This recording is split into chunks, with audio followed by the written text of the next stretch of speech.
What happens when we don't focus on fading prompts? Hi, I'm Dr. Megan, and I guide people in growing, learning, and cultivating connection and curiosity. And in this video, I want to talk about what happens when we don't plan how we're going to fade our prompts. But really, I should also talk about what happens when we overplan how we're going to fade our prompts.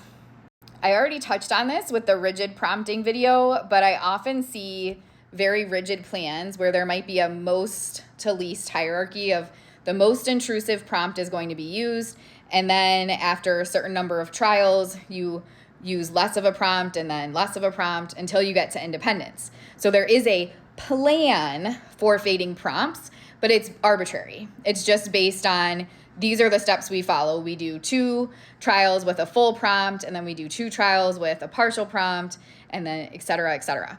Instead of looking at how are we going to fade our prompts based on the unique needs of our client. So when we're creating a prompt fading plan, we really want to be creating something that's like, when the client does X, then you will do Y. And that will be how you fade your prompt. So it might be when the client is actively engaged and scanning the materials, you will point to the correct answer. And that might be your first level of prompting. And then the next step might be when the client answers correctly and it continues to be actively engaged in scanning the materials, you might wait and not provide a prompt. I'm giving a very simplistic example here, and honestly, I don't even use this type of prompting. I'm gonna talk in a different video about how I would actually prompt a receptive type of activity, but just for the purposes of telling you all about it, that's what I'm showing you. So the point here, though, is we're looking at the learner, the client, and how they're responding, what they're doing, and then deciding how we're going to prompt and how we're going to fade those prompts.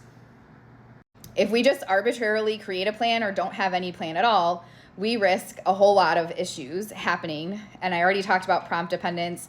We might be reinforcing responses that don't actually match the instruction and stimulus control that we're trying to build.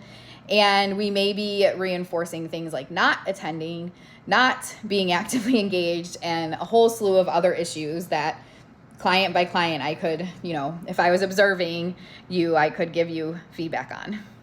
So the main point for this video is to make sure you have an individualized prompt fading plan that is responsive to your client and they're responding, and of course has that overarching goal of promoting independence instead of continuing to provide prompting.